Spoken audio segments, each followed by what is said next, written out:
এই দুনিয়া এটা হচ্ছে প্রতিযোগিতার ক্ষেত্র, এটা প্রতিযোগিতার ক্ষেত্র। আপনি যদি একটু দুনিয়ার বিষয়টুকু দেখেন, আমরা সকাল থেকে উঠি, প্রতিযোগিতা শুরু হয়ে যায়, কথা বলেন ঠিক কিনা? আবার আমরা যখন রাতে ঘুমাতে যাই, ঘুমানোর আগ পর্যন্ত প্রতিটা মুহূর্ত এটা আমাদের জন্য প্রতিযোগিতার ক্ষেত্র। তো এই প্রতিযোগিতাটা কিভাবে হতে হবে, এই প্রতিযোগিতা এটা কেন হতে হবে? আজকাল আমরা প্রতিযোগিতা করি টাকা উপার্জনের জন্য, আজকে আমরা প্রতিযোগিতা করি কিভাবে আরেকজনের সাথে মোকাবেলা করব, যুদ্ধ করব, কিভাবে আমার একটা বাড়ি বানাবো। এই বিষয়গুলো দুনিয়ার সাথে সম্পৃক্ত বিষয় নিয়ে আমরা প্রতিযোগিতা করি, কথা বলেন ঠিক কিনা? কিন্তু দেখেন, প্রতিযোগিতাটা আমাদের কোথায় করা উচিত? আল্লাহ সুবহানাহু ওয়া তাআলা কুরআনুল কারীমের শুরুতে বলেছেন হুদান লিল মুত্তাকিন। এই কোরআন এটা হচ্ছে মুত্তাকিদের জন্য পথপ্রদর্শক, সুবহানাল্লাহ। অন্যত্র বলেছেন উইদ্দাত লিল মুত্তাকিন। এই জান্নাত এটাকে শুধুমাত্র মুত্তাকিদের জন্য বানানো হয়েছে, সুবহানাল্লাহ। আল্লাহ আমাদেরকে বুঝিয়ে দিয়েছেন, একটা সংকেত দিয়েছেন, হে আমার বান্দা, এই দুনিয়া প্রতিযোগিতার ক্ষেত্র, তবে অর্থ উপার্জনের জন্য নয়। ওগো আমার বান্দা শুনো, এই দুনিয়াতে প্রতিযোগিতা করবা ঈমানদার হওয়ার জন্য, এই দুনিয়াতে প্রতিযোগিতা করবা নিজেকে মুত্তাকি মুমিন হিসেবে গ্রহণ করার জন্য। উচ্চ আওয়াজে বলি সুবহানাল্লাহ। তা আপনাদের দোয়ায় আল্লাহ সুবহানাহু ওয়া তাআলার বরকতে খুতবার মধ্যে আমরা যে আয়াতে কারিমা তেলাওয়াত করেছি, সেই আয়াতের ভিত্তিতে আজকে আমরা অল্প সময়ে মুত্তাকিদের কিছু বৈশিষ্ট্য জানব, বলি ইনশাআল্লাহ। আপনাদের কি কষ্ট হচ্ছে? খতিব মহোদয় বসা, এই মুহূর্তে আমি কথা বলা এটা আদবের খেলাফ। তারপরে যেহেতু আমার উস্তাদ সমতুল্য হুজুর নির্দেশনা দিয়েছেন, আমি একটু আপনাদের থেকে সময় চেয়ে নিচ্ছি। সূরা আলে ইমরানের 134 নম্বর আয়াত আমি যতটুকু পেয়েছি, কোরআনুল কারীমের মধ্যে আল্লাহ সুবহানাহু ওয়া তাআলা প্রায় 14টা সূরার মধ্যে, কয়টা সূরা? প্রায় 14টা সূরার মধ্যে মুত্তাকিদের বৈশিষ্ট্য বর্ণনা করেছেন, সুবহানাল্লাহ। আবার এই মুত্তাকিন শব্দটা কোরআনুল কারীমে প্রায় 50 বার এসেছে, সুবহানাল্লাহ। তো যেই শব্দটা কোরআনে এতবার এসেছে, যে বিষয়টার বৈশিষ্ট্য কোরআনের এতগুলো সূরা তথা 14টা সূরার মধ্যে এসেছে, ওই বিষয়টা কি খুব অল্প সময়ে ফেলে দেওয়ার মতো না। এটা নিয়ে আমাদের কথা বলতে হবে, এটা নিয়ে আমাদেরকে একটু গবেষণা করতে হবে এবং আমাদেরকে আমল করতে হবে। তো যে বিষয়টা নিয়ে কথা বলছিলাম, মুত্তাকিদের যে বৈশিষ্ট্য, আল্লাহ সুবহানাহু ওয়া তাআলা এই 14টা সূরার মধ্যে এক এক জায়গায় এক একটা কথা বলেছেন, এক এক জায়গায় এক একটা বৈশিষ্ট্য তুলে ধরেছেন। সূরাতুল বাকারার শুরুতে যদি আমরা দেখি, এখানে আল্লাহ মুত্তাকিদের বৈশিষ্ট্য দিয়েছেন একভাবে।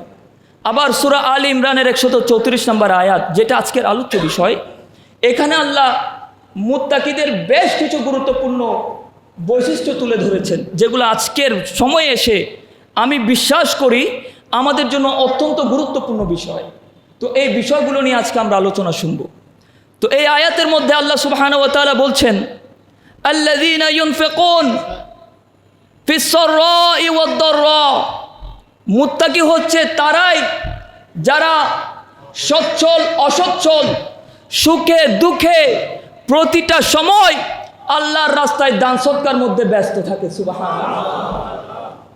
যারা সচ্ছল অবস্থায়ও দান করবে, অসচ্ছল অবস্থায়ও দান করবে, যারা সুখের অবস্থায় দান করবে, যারা দুঃখের অবস্থায় দান করবে, তারাই হচ্ছে, কথা বলেন, তারাই মুত্তাকি। এখন আজকে আপনার আর্থিক অবস্থা খারাপ হতে পারে, আজকে আপনার পকেটে কম টাকা থাকতে পারে, কিন্তু দান সদকা বন্ধ করা যাবে? আপনাকে দান করতে হবে। নির্দেশনা কার? আজকে আপনার পকেটে কম টাকা থাকলে আপনি কম টাকা দান করবেন, আবার আপনার পকেটে যদি বেশি টাকা থাকে তখন আবার আপনাকে বেশি দান করতে হবে, কথা বলেন ঠিক কি না? তো আপনার সময় ভালো যাক, আপনার সময় খারাপ যাক, আপনার পকেটের অবস্থা ভালো যাক, আপনার পকেটের অবস্থা খারাপ যাক, সব সময় আপনাকে কি করতে হবে? দান করতে হবে, যদি মুত্তাকি হতে চান। আর যদি মুত্তাকি হওয়ার ইচ্ছা না থাকে, তাহলে দান সদকা করার কোনো দরকার নাই। মুত্তাকি হতে চাইলে আপনাকে দান করতে হবে। ইটস প্রায়োরিটি, এটা আপনার প্রথম শর্ত, আপনাকে দান করতে হবে। এখন দেখেন হাদিসের মধ্যে এসেছে, একদিন মদিনার সবচেয়ে গরিব সাহাবী হযরতে বেলাল হাফসি রাদিয়াল্লাহু তাআলা আনহু, যিনি পরনের মতো শুধু একটা চাদর ছিল, বাসায় আর কিছু ছিল না। আমাদের বাসায় শুধুমাত্র একটা চাদর আছে পরার মতো, আর কোনো কাপড় নাই, এরকম গরিব কেউ আছে? অ্যাটলিস্ট 2 থেকে 3 জোড়া কাপড় তো আমাদের আছে, কথা বলেন ঠিক কিনা? তো মক্কার মদিনার সবচেয়ে গরিব সাহাবী হযরতে বেলাল রাদিয়াল্লাহু তাআলা আনহু, যিনাকে হযরত আবু বকর সিদ্দিক রাদিয়াল্লাহু তাআলা আনহু ইথিওপিয়া থেকে ক্রয় করে আমার নবীজির কদমে আজাদ করে দিয়েছেন, সুবহানাল্লাহ। তো সেই বেলাল রাদিয়াল্লাহু তাআলা আনহুকে আমার নবীজি বলছেন, আনফিক ইয়া বেলাল, হে বেলাল তুমিও আল্লাহর রাস্তায় দান করো, সুবহানাল্লাহ। মক্কার মদিনার গরিব সাহাবী বেলালকে বলছেন, বেলাল তুমিও আল্লাহর রাস্তায় দান করো। সেই জায়গায় আজকে আমার আপনার কি অবস্থা? আজকে আমার আপনার কতটুকু দান করা প্রয়োজন, একটু চিন্তা করার দরকার আছে না নাই? দেখেন, দান সদকা করা এটা মুত্তাকিদের জন্য অন্যতম একটা শর্ত। এই আয়াতের মধ্যে আল্লাহ এটাই বুঝিয়েছেন। এরপরে এখন আসতেছে কঠিন ওয়াজ, যে বিষয়টাতে নিয়ন্ত্রণ করতে পারলে আমাদের জীবন পরিবর্তন হতে বাধ্য, যে বিষয়টা নিয়ন্ত্রণ করতে পারলে আমাদের জীবন পরিবর্তন হবে, সমাজ পরিবর্তন হবে, রাষ্ট্র পরিবর্তন হয়ে যাবে, সেটা আমার আল্লাহ বলে দিয়েছেন কোরআনের মধ্যে, ওয়াল কাযিমিনাল গায়যা, হে আমার বান্দারা, যারা মুত্তাকি হতে চাও তোমরা নিজেদের রাগকে কন্ট্রোল করো, সুবহানাল্লাহ পড়ি। কি করতে হবে? নিজের রাগ কন্ট্রোল করতে হবে। আজকে আমাদের সমাজে যত পাপাচার হচ্ছে, যত অন্যায় হচ্ছে, যত রকমের জুলুমবাজি হচ্ছে, সব কিছুর পেছনে এই রাগটাই দায়ী, কথা বলেন ঠিক কিনা? যদি রাগ কন্ট্রোল করতে পারি আমাদের সমাজ পরিবর্তন হয়ে যেতে বাধ্য, কথা বলেন ঠিক কিনা? এই রাগের কারণে বাবা ছেলের সম্পর্ক নষ্ট হয়ে যায়, এই রাগের কারণে সমাজে বড় বড় ফিতনার সৃষ্টি হয়ে যায়, এই রাগের কারণে স্বামী স্ত্রীর মধ্যে ডিভোর্স পর্যন্ত হয়ে যায়, ঠিক কিনা? রাগ চলে এসেছে, হুট করে আপনি আপনার বড়জনকে বকা দিয়ে দিলেন, গালি দিয়ে দিলেন, আপনার বাবার গায়ে হাত তুলে ফেললেন, কিন্তু যখন রাগ চলে যাবে আপনি তখন আর ভাবনার মধ্যে আনতে পারবেন না কত বড় গুনাহ আপনি করে ফেলেছেন, কত বড় পাপ আপনি করে ফেলেছেন। এই জন্য আমার আল্লাহ জানে বান্দার কোন জায়গায় কি সমস্যা, আল্লাহ ওই জায়গার মধ্যে ওষুধ দিয়ে দিয়েছেন, বলে যদি মুত্তাকি হতে চাও তোমরা নিজের রাগকে আগে কন্ট্রোল করো, সুবহানাল্লাহ। আমার নবী আকরাম সাল্লাল্লাহু আলাইহি ওয়াসাল্লাম হাদিসের মধ্যে অনেক সুন্দর বলেছেন। কিছুদিন আগে আমাদের বলি খেলা হয়েছে না, কুস্তি যেটাকে বলি আমরা, তো আমাদের সমাজে একটা কথা প্রচলিত আছে, যারা ভালো ফাইট করতে পারে, যারা বড় বড় কুস্তি লড়তে পারে, তারাই হচ্ছে আসল বীর, তারাই হচ্ছে প্রকৃত বীর, এরকম বলা হয় না? কিন্তু দেখেন আমার নবীজি হাদিসের মধ্যে বলছেন, লাইসা শাদীদু বিসুরআ, যে ব্যক্তি ভালো কুস্তি খেলতে পারে, ভালো বলি খেলতে পারে, ওই ব্যক্তি প্রকৃত বীর না। যে ভালো কুস্তি লড়তে পারে সে ভালো বীর না। ইন্নামা শাদীদ আল্লাযী ইয়ামলিকু নাফসাহু ইনদাল গাদাব, প্রকৃত বীর হচ্ছে সেই ব্যক্তি যে ব্যক্তির রাগের সময় নিজের নফস, নিজের আত্মাকে কন্ট্রোল করতে পারবে, সুবহানাল্লাহ। তাহলে আজকে আমরা বীর খুঁজি কুস্তি খেলার মধ্যে নয়, আমাদের বীর খুঁজতে হবে যে নিজেকে রাগকে কন্ট্রোল করতে পারে। আমার নবীজি কখনো রাগ করতেন না, সর্বাবস্থায় আমার নবীজি আল্লাহর উপর ভরসা করতেন, নিজের রাগকে কন্ট্রোল করতেন। কারণ মুত্তাকি হতে হলে আপনার রাগকে কন্ট্রোল করার দরকার আছে না নাই? আপনাদের কি কষ্ট হচ্ছে? এই যে রাগের কথা বলছিলাম, তায়েফের ময়দানে আমার নবীজির পিঠের উপরে উটের নষ্ট নাড়ি বুড়ি তুলে দেওয়া হয়েছে। আমার নবী বিন্দু মাত্র রাগ করেন? আমার নবীকে আলাইউযুবিল্লাহ পাগল বলা হয়েছে, আমার নবী রাগ করেন নাই। ছোট ছোট বাচ্চাদেরকে লেলিয়ে দেওয়া হয়েছে, আমার নবী রাগ করেন নাই। বরঞ্চ আল্লাহর দরবারে হাত তুলে ফরিয়াদ করেছেন, আল্লাহ আমার উম্মত বুঝে নাই, তুমি তাদেরকে ধ্বংস করিও না, তাদেরকে হেদায়েতের রাস্তা দেখাও। সুবহানাল্লাহ, কি দয়ার নবী ছিলেন, কি মায়ার নবী ছিলেন। এক সাহাবী আসলেন, বলে ইয়া রাসূলুল্লাহ আওসিনি আওসিনি ইয়া রাসূলুল্লাহ, হে নবী আকরাম সাল্লাল্লাহু আলাইহি ওয়াসাল্লাম, আমাকে কিছু উপদেশ দেন। আমার নবী বলে, লা তাকদাব, সাহাবী তুমি রাগ করো না। আবার বলছে, আউসিনি ইয়া রাসূলুল্লাহ, হে রাসূল আমাকে কিছু উপদেশ দেন। বলে, লা তাকদাব রাদ্দাদা মিরারান। আমার নবীজি বললেন, সাহাবী তুমি রাগ করতে পারবা না, রাগ করবা না। এর রাগ করবা না কথাটা আমার নবীজি কয়েকবার বলেছেন, সুবহানাল্লাহ। তাহলে দেখেন এখান থেকে একটা বিষয় ক্লিয়ার হয়ে যায়, নবী আকরাম সাল্লাল্লাহু আলাইহি ওয়াসাল্লাম কত বড় ফিজিশিয়ান ছিলেন, কত বড় মনোবিজ্ঞানী ছিলেন। কখন কার কি প্রয়োজন, কোন সাহাবীর কি সমস্যা, কোথায় কি বলতে হবে আমার নবীজি আগে থেকেই জানতেন, সুবহানাল্লাহ। সেই অনুপাতে আমার নবীজি নির্দেশনা দিতেন, তুমি রাগ করো না। আরেকজন আসলে বলে, তুমি তোমার বাবা মার খেদমত করো, তুমি এই কাজটা করো। অর্থাৎ যার যেখানে যেটা প্রয়োজন আমার নবীজি সেখানে সেটা দিতেন, সুবহানাল্লাহ। তো রাগের কথা বলছিলাম, এই যে রাগ, এই রাগ এটা অনেক মারাত্মক জিনিস। আমাদের দেহে একটা অ্যাড্রেনালিন নামক হরমোন আছে, যেটা যখন নিঃসরিত হয় তখন আমাদের রাগের মাত্রা বেড়ে যায়। This hormone trigger up our fighting response, এটা আমাদেরকে মারামারি করতে উদ্বুদ্ধ করে। এই জন্য আমার আল্লাহ বলেছেন, মুত্তাকি হতে চাইলে নিজের রাগ কন্ট্রোল করতে হবে। তুমি রাখতে পারবা না, রাগ নিয়ন্ত্রণ করতে হবে। তো এই রাগের কথা যখন বলছিলাম, আমার তরুণ যুবক ভাইরা এই জায়গাটার মধ্যে বেশি পিচ্ছিল করেন, এই জায়গাটার মধ্যে ওনারা হুমড়িকে পড়ে যান, নিজের রাগ কন্ট্রোল করতে পারে না। তো বলে, হুজুর আমাদেরকে অনেক সময় বলে যে আপনি রাগ কন্ট্রোল করার কথা বলেছেন, কিন্তু এই রাগটা কন্ট্রোল করব কিভাবে? রাগ তো কন্ট্রোল করতে পারি না। এই রাগ যদি কন্ট্রোল করতে পারতাম হয়তো অনেক বড় বড় ওলিদের মধ্যে আমাদের নামও থাকতো। কথা বলেন ঠিক কিনা? কারণ যখন রাগ নিয়ন্ত্রণ করে ফেলবেন তখন আপনার গুনাহ আপনা থেকে আস্তে আস্তে ঝরে যাবে, আস্তে আস্তে কমতে শুরু করবে। তো এই রাগ নিয়ন্ত্রণ করার দরকার আছে না নাই? আল্লাহ আমাদেরকে রাগ নিয়ন্ত্রণ করার সেই তৌফিক দান করুক, বলি আমিন। আমার নবীজি নিজের রাগ কিভাবে কন্ট্রোল করতেন দেখেন, হাদিসের মধ্যে এসেছে, বুখারী শরীফের রওয়ায়াত। শীতের সকালে আমার নবীজি হযরত আনাস বিন মালিককে নিয়ে হাঁটতে বের হলেন। আমার নবীজি সামনে হাঁটছিলেন, হযরত আনাস বিন মালিক আমার নবীজির পেছনে পেছনে হাঁটছিলেন। হঠাৎ করে এক ব্যক্তি আসলো। আমার নবীজির শরীরের মুবারকে একটা চাদর পরিহিত ছিলেন। শীতকালে যখন আমরা রাস্তায় বের হই সকালে, ঠান্ডা না লাগার জন্য আমরা একটা চাদর পরি না? তো আমার নবীজিও একটা চাদর পরেছেন, হাঁটছিলেন। কত সুন্দর দৃশ্য, পেছনে আনাস রাদিয়াল্লাহু তাআলা আনহু হাঁটছিলেন। তো যে চাদর আমার নবীজি পরেছিলেন সেই চাদরটা ছিল গালিজাতুন খাশিয়া, অর্থাৎ চাদরের এই যে আস্তিন আছে, এই আস্তিনটার মধ্যে একটা কঠিন কর্কশ দাগ ছিল, কাজ করা ছিল, একদম ভারী কাজ করা ছিল। তখন এক ব্যক্তি আসলো, এসে আমার নবীজির চাদর ধরে টান দিল। এত জোরে টান দিল, ওই চাদরের আঘাতে আমার নবীজির এই জায়গাতে ঘাড়ের মুবারকের মধ্যে ছিঁড়ে রক্ত প্রবাহিত হওয়া শুরু করে দিল। নাউজুবিল্লাহ করি। তো যে আঘাতে আমার নবীজির ঘাড় মুবারক ছিঁড়ে রক্ত প্রবাহিত হওয়া শুরু করলো, তাহলে বোঝা যাচ্ছে এটা কত মারাত্মক টান ছিল, কত শক্তি দিয়ে টানটা দিয়েছেন। এই জায়গার মধ্যে যদি আমি আপনি হইতাম কি করতাম? ওই ব্যক্তিটার সাথে আগে ঝগড়া বাজায় দিতাম, দু একটা চড়থাপ্পড়ও দিয়ে দিতাম। কথা বলেন ঠিক কিনা?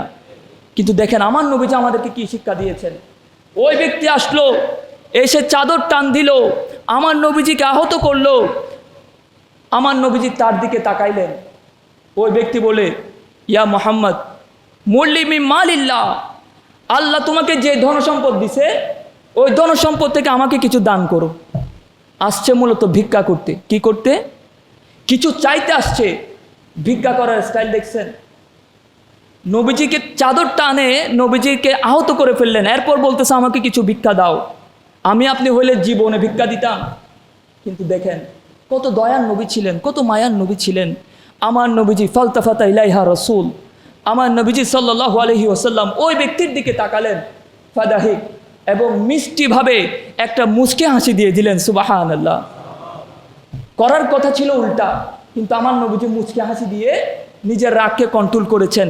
শুধু তাই নয়, আমার নবীজি হযরত আনাস বিন মালিককে বললেন, হে আনাস, যাও এই ফকিরকে তুমি বাইতুল মাল থেকে কিছু অর্থ সম্পদ দিয়ে দাও। সুবহানাল্লাহ। দেখেন কত দয়ার নবী, কত মায়ার নবী ছিলেন, আমাদেরকে কি শিক্ষা দিয়ে গিয়েছেন, আর আমরা কি করছি। তো এই রাগ এটা আমাদেরকে কন্ট্রোল করতে হবে। আমার নবীজি সহজে কখনো রাখতেন না, কিন্তু যখন দিন ইসলামের উপর কোনো কথা আসতো, কোরআনের বিরোধিতা হতো, হাদিসের বিপক্ষে হতো, যখন দিন ইসলাম ক্ষতিগ্রস্ত হতো, তখন আমার নবী আর নিজেকে কন্ট্রোল করতেন। আমার নবীজি রাগ করতেন, এমনভাবে রাগ করতেন যে রাগ আর নিয়ন্ত্রণ করা যেত না। তবে ওই রাগের মধ্যে আমার নবীজি হিতাহিত জ্ঞান হারাইতেন না। আমার নবীজি হিতাহিত জ্ঞান ধরে রাখতেন এবং যারা ইসলামের বিপক্ষে কাজ করত তাদেরকে আমার নবীজি কন্ট্রোল করতেন। এর প্রমাণ হচ্ছে উহুদের ময়দান, বদরের ময়দান, যত রকমের যুদ্ধ ইসলামের ইতিহাসে হয়েছে, দেখবেন আমার নবীজি ইসলামের সাথে রাগ করেছেন। রাগ করে আগে কখনো তলবারি চালান নাই, বরঞ্চ শত্রুপক্ষ যখন তলবারি চালিয়েছে আমার নবীজি সেই শত্রুপক্ষের তলবারিকে প্রতিহত করেছেন। সুবহানাল্লাহ।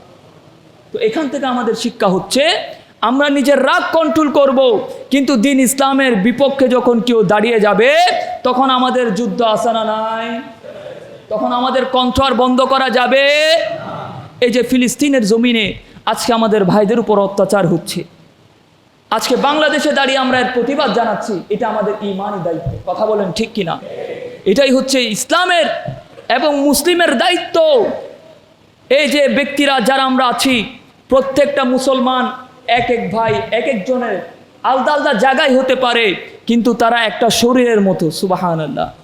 শরীরের এক জায়গায় যদি আঘাত লাগে অন্যান্য অঙ্গতে যেমন সেটা খবর হয়, তেমনিভাবে বিশ্বের আনাচে কানাচে যখন কোনো মুসলমান ভাইয়ের উপর অত্যাচার হয় তখন আমরা আর চুপ থাকতে পারি? আমাদেরকে আমাদের কণ্ঠ তুলতে হবে, তাদের বিপক্ষে আমাদেরকে অবস্থান গ্রহণ করতে হবে।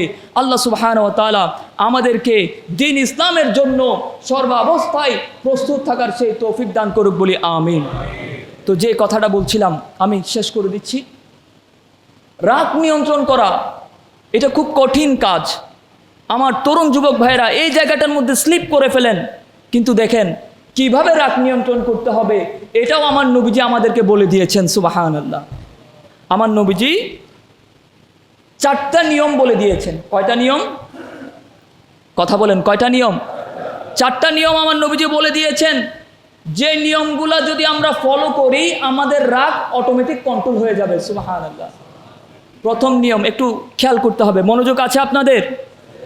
তো প্রথম যে নিয়ম আমার নবীজি বলে দিয়েছেন সেই নিয়মটা হচ্ছে, যখন তোমাদের রাগ চলে আসবে তোমরা তখন তাউস পড়বা তথা আউযু বিল্লাহি মিনাশ শাইতানির রাজিম পড়বা। কারণ রাগ আছে শয়তান থেকে। শয়তান যখন তাউস পড়া হবে তখন আর শয়তান থাকে না। এই জন্য আমার নবীজি শিখিয়ে দিয়েছেন, আগে যদি রাগ চলে আসে প্রথম টিপস হচ্ছে তোমরা তাউস পড়ে নিবা। পারবো ইনশাআল্লাহ? একটু আমল করতে হবে। আমলগুলো যদি আমরা করি তখন দেখা যাবে আমরা দ্বীন ইসলামের অনুসরণ করলে আমার নবীজি যে আমল আমাদেরকে দেখিয়েছেন ওই আমল যদি আমরা ফলো করতে পারি তাহলে আমাদের জীবন সুন্দর হয়ে যাবে ইনশাআল্লাহ। তো প্রথম টিপস হলো তাউস পড়তে হবে। তাউস পড়ার পর যদি আপনার রাগের নিয়ন্ত্রণ না আসে তখন আপনি কি করবেন? আমার নবীজি বলছেন, ইদা গাদিবা আহাদুকুম ফালিয়াসকুত, যখন তোমাদের মধ্য থেকে কারো রাগ চলে আসবে সে যেন সাথে সাথে নিজের জবানকে বন্ধ করে দেয়। কি করতে হবে? কথা বলা যাবে, রাগ আসছে সাথে সাথে চুপ হয়ে যেতে হবে, সাইলেন্ট, রিল্যাক্স, কোনো কথা বলা যাবে না। এটা আমার নবীজির হাদিস।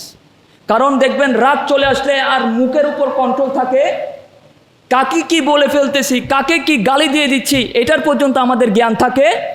এই জন্য আমার নবীজি শিখিয়ে দিয়েছেন, যখন রাগ চলে আসবে তখন তোমরা চুপ হয়ে যাবে, কথা বলবা না।